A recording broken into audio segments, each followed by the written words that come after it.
We're back on WTKG 1230 AM on the Monica Sparks Show with the ATHENA Award winner for here in Grand Rapids, Michigan. I'm so excited, Mrs. Jeanne Englehart. And I'm going to get real personal because we want to know more about who you are. You're kind of an enigma. I mean, when somebody looks at, somebody that wins this type of an award, it almost feels like you're untouchable. Do you know what I mean? But you're not, because she's sitting right here. I just touched her. But the thing that I'm trying to say is, a woman of your stature and that has helped so many others. People don't realize everything that you do to help others. And I know it's uncomfortable to talk about yourself, and that's why I'm going to toot our own horn. And I'm also tooting the horn of the ATHENA, all the people that are planning that event. You have done an awesome job. Thank you very much for choosing the right person this year.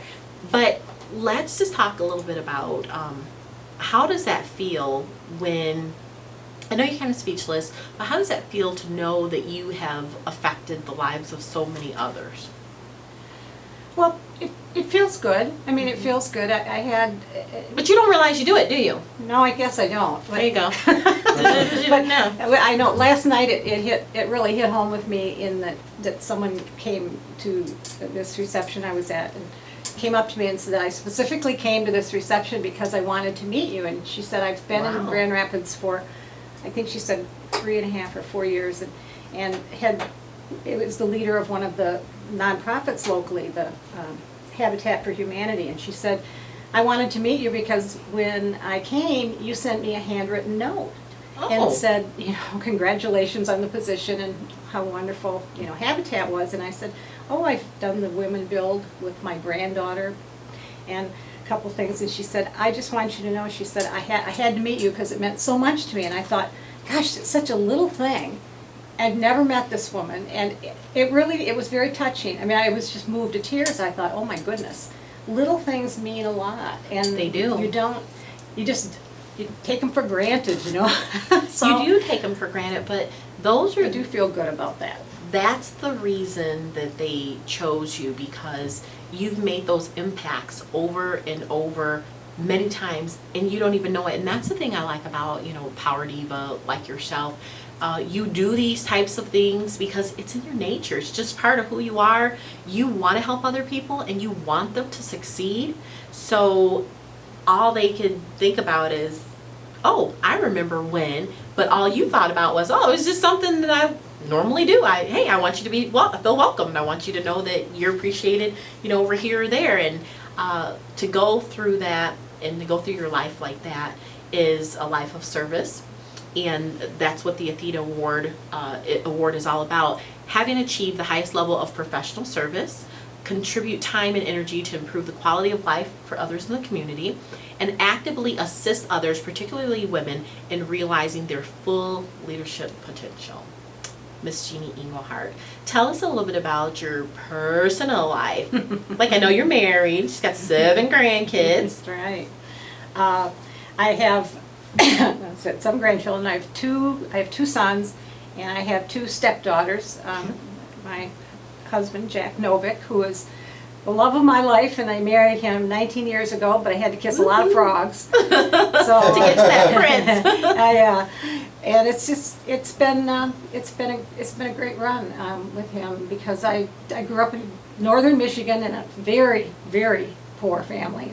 Literally had an outhouse and pumped our water and cooked with a wood stove. And so humble beginnings. Very, very much. And so for me, it's surreal, at times, that I've been able to do some of the things I've done. I have 5 brothers and sisters, and none of them ever left northern Michigan. I'm the only one who left. And so, excuse me, for me, I just had this belief that I needed to do something else, and I don't know where it came from, but somewhere inside me.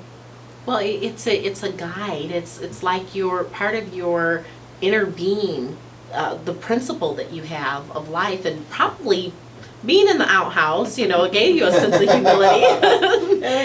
Probably gave you a sense of humility, but you still kept that your whole entire life because you're genuine. There are a lot of people that are not genuine, and maybe you can share with us, in business, being a woman, it is not always easy at all. And especially your personality type is, she's very strong, everybody. Don't get it twisted. She might be loving and gentle and you know, sending cards, but she is a rawr. She's a powerhouse. A rawr. A rawr. You know, I mean, there's no word to describe this woman. She's a rawr. She's a powerhouse. So for you to give advice to somebody who may be starting out in business, let's look at it maybe 3 ways. Let's give advice first to the woman who is, or person, starting out in business and they feel like they have maybe not enough of anything, but they want and they have this passion to start. What do they do? I always tell people, believe in yourself. You know, you have to believe in yourself if other people are going to believe in you. And a big part of that is the way you project yourself. And, you know, fear isn't a bad thing. Right. It's just what you need to do is remember that you can do it. I mean, you know, your life is you know, we're all born the same way. And it's, you know, it's a blank piece of paper. It's a blank tapestry. And over the years, we all get to color it in. And we decide what we want to do with our life. And so life is about choices. So make the right choices, but be true to who you are and believe in yourself. Okay, so we've got that, believe in yourself. If you are at the point where you feel like you want to start a business, let's talk about the person who has started a business and maybe there are some challenging times for them. Things are pretty rocky for a lot of people. We're on the comeback right now economically, but things are rocky. What do they do to hang in there? What advice could you give to that person? Well, don't give up. If you believe in your dream, don't give up.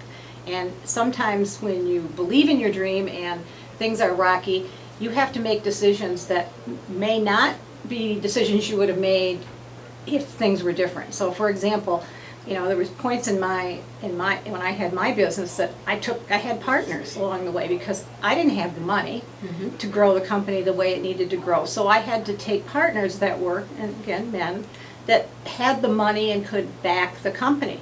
But then it was also in my mind that over time my goal was that I needed to buy them out. I needed to pay them back and buy them out because the ultimate goal of selling my business, I didn't want to be burdened with having them be a part of the company.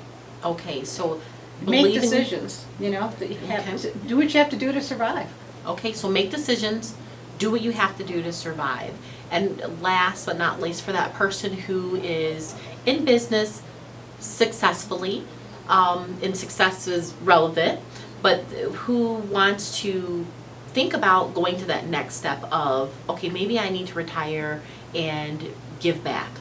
How do you give back when you're so unsure of people taking advantage of you?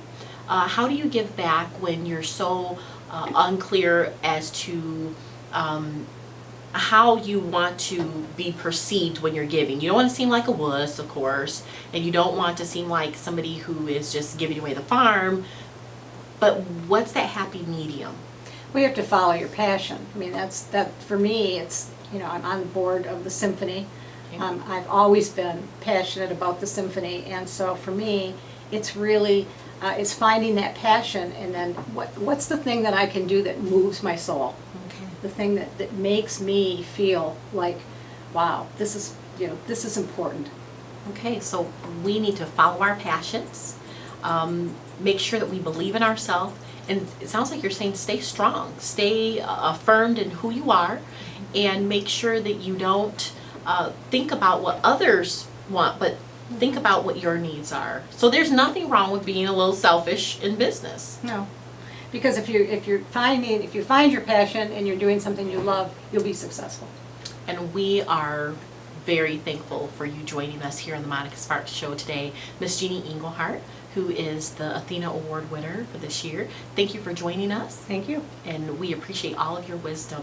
You've been listening to the Monica Sparks Show on WTKG 1230 AM. Remember, you are the CEO of your life. Success does not just happen. You have to set yourself on fire. All it takes is a spark.